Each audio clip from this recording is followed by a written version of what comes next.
Today we're going to be exploring some difficult word problems involving percents. These are taken from Edward Zaccarro's Challenge Math book. An example of a problem. 40 years ago, calculators sold for $200. Today they sell for $10. By what percent did they decrease in price? When you're setting this type of problem up, you can take a look at, you're comparing 40 years ago to today. So 40 years ago,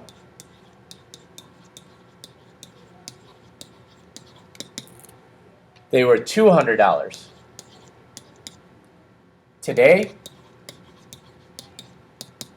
they went down to $10. We're looking at by what percent did they decrease. Remember, order matters. So you're looking to go from $200 to $10. I would set this up. If there was a 100% decrease in price, or 100% of the price would be $200. To go down to $10, it's like we are dividing by 20. Or you could stop it at 20 by dividing by 10 and then divide by another 2 to get to $10.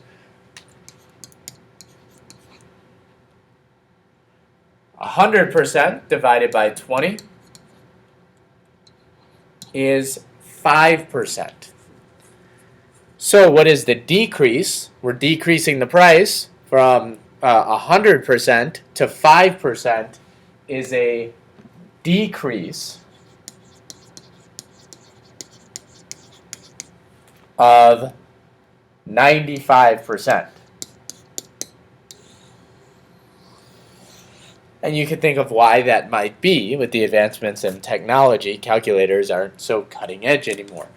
The other way you might have been inclined to set it up is looking at the decrease from the very start, and it's a decrease of $190. And so you could have plugged that into your table.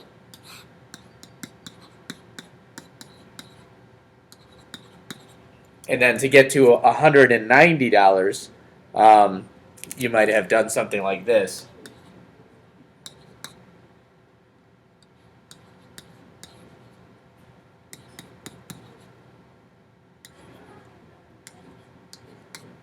And you would have gotten 95 as well.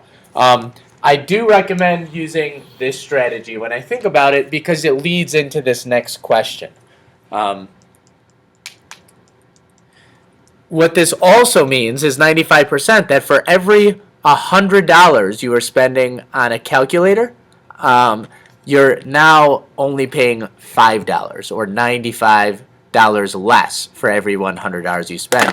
And that makes sense in this type of problem when you look at it, because you're seeing for every $10, for every $200 that you were spending, now you're spending 10. So for every $100 you used to spend, you're only spending 5 or $95 less. The second type of problem, calculators today are what percentage of the price 40 years ago? Well, the strategy that I circled leads right into this answer. So remember, order matters. So today is what percent of 40 years ago?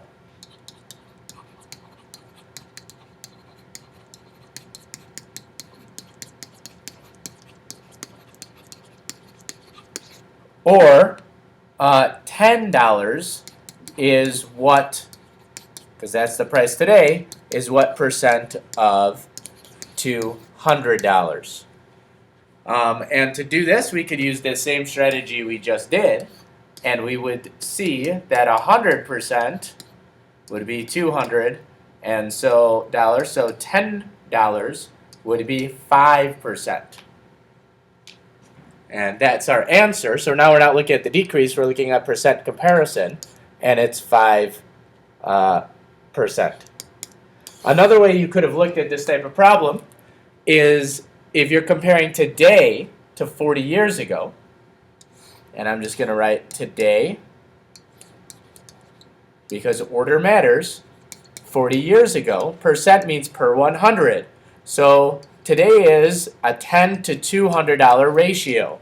Percent is for every $100 that you spent, how much are you spending today? Today is what per 100, or per $100 of 40 years ago. To get that to 100, just divide by 2. And you would see it's 5 for every 100 that you spent. This next type of problem is a little bit more difficult. It's a long type of problem, and you really have to use working backwards. It's okay to use a calculator on this type of problem as well. I'm going to read this and then do an outline to help solve it.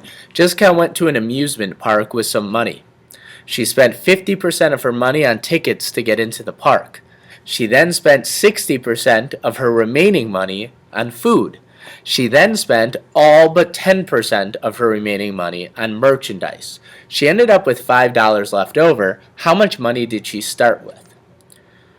There's a lot to digest in this problem, and we're going to draw an outline. And remember, every time you're given a percent, you're also given two pieces of information. You're given that opposite percent. So I'm going to outline both.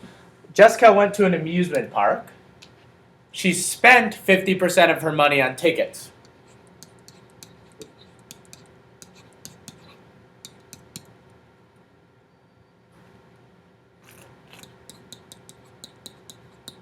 I just say tickets. She spent 50%. So what remained, or what was left,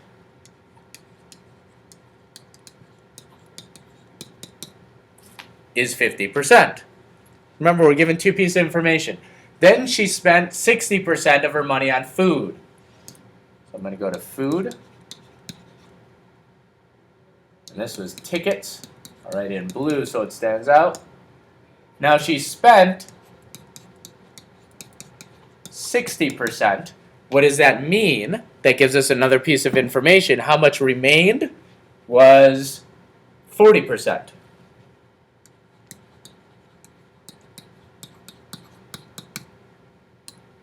And then she spent all but 10% of her remaining money on merchandise. So she spent all but 10%. So on merchandise, I'll just write merch. She spent 90%. Because it says she spent all but 10%, so that's 90%. And that means what remains is 10%. It also says she ended up with $5 left over. So what does that $5 correspond to? That $5 corresponds to, after all of these purchases, what remained? It corresponds to this 10%. Now remember, with percents, after each stop or expenditure on tickets, food, and merchandise, that 100% figure changes. So you can't say, oh, she spent 50 plus 60 plus 90% of her money and add it all up, because she spent 90% of what remained after she had already spent 60% of food. So it's a chain reaction. So we have to work backwards. We know that in the end, after she spent her money on merchandise, she spent 10% of that remaining money on merchandise, and that was $5.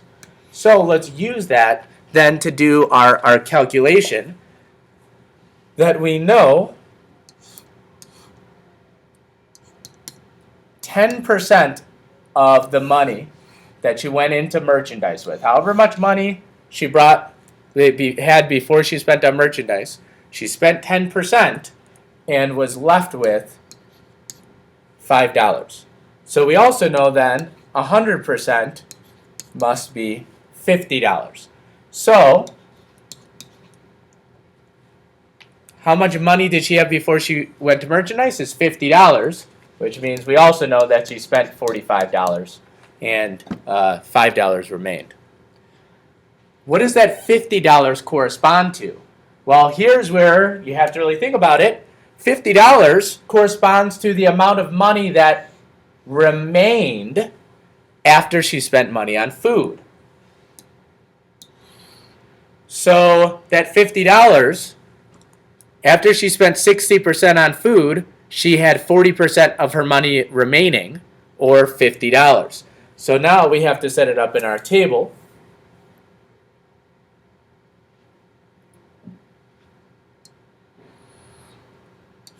that percent, 40% corresponds to $50, which means 20% divided by 2 would be 25, and 100% would be 125 multiplied by 5. So, before she got to food, when she went to food, she had $125 in her wallet. What does that $125 correspond to? Well, it tells you the money that was remaining after she bought the tickets. Well, and we know that she had 50% of her money remaining.